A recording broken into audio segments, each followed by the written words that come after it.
আসসালামু আলাইকুম। আশা করি সবাই ভালো আছেন, আমিও ভালো আছি। আবার আপনাদের কাছে ভিডিও নিয়ে চলে আসলাম। আজকে রান্না করব হালিম। কিভাবে রান্না করি সেটা দেখতে থাকুন। যে কড়াই দিয়ে দিয়েছি তেল, এখন পেঁয়াজ ভেজে নেব বেরেস্তার জন্য। পেঁয়াজগুলো লাল লাল হয়ে ভাজা হোক, তারপর দেখাচ্ছি। পেঁয়াজটা বেরেস্তা হয়ে গেছে, তুলে নেব এখন। এই যে বেরেস্তা তুলে নিয়েছি, কিছুটা রাখছি। এখন হালিম রান্না করার জন্য এখন দিয়ে দিব বাটা মশলা। দিয়ে দিলাম সামান্য একটু আদা রসুন বাটা, ওটা রসুন দিলাম, জিরা বাটা দিয়ে দিলাম, আদা বাটা, কষাবো। আজকে আমি প্যাকেটের হালিম রান্না করব। এই যে মশলা দিয়েই আছে হালিমের, মশলাটুকু সবটুকু দিয়ে দিলাম। এক্সট্রাভাবে আর কোনো মশলা দেওয়া লাগবে না। আপনি যদি ঝাল খান একটু ঝালের গুঁড়া দিবেন, আর যদি না খান কাঁচামরিচ পরে এক্সট্রাভাবে দিতে পারেন। আর লবণ লাগলে লবণ দিবেন, তাছাড়া কিছুই দেওয়া লাগবে না, সব মশলা দিয়েই আছে।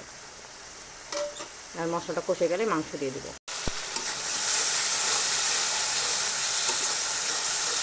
এই মশলাটা কষানো হয়ে গেছে। আমি আজকে খাসির মাংস রান্না করছিলাম, ওটা এখন দিয়ে দেবো। এই যে মাংসটা দিয়ে দিলাম, মশলার সঙ্গে একটু কষাবো। কিন্তু রান্না করছি তো অত রান্না করা লাগবে না,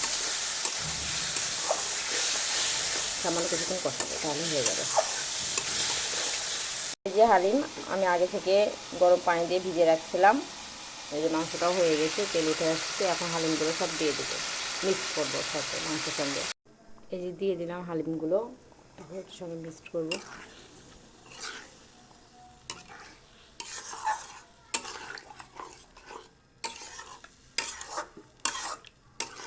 কিছুক্ষণ রান্না করলেই হয়ে যাবে আমার হালিম মিক্স। এই যে আমার ঝটপট হয়ে গেল হালিম রান্না করা। এখন তুলে আপনাদের পরিবেশন করে দেখাচ্ছি।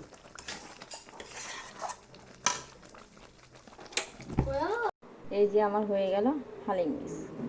যদি ভিডিওটা ভালো লাগে লাইক কমেন্ট শেয়ার করুন, পাশে থাকবেন। আর আমার মতো ঝটপট করে রান্না করে খেয়ে দেখবেন, অনেক ভালো লাগে। সবাই ভালো থাকবেন, সুস্থ থাকবেন। আল্লাহ হাফেজ। আর সবাই আমার জন্য দোয়া করবেন।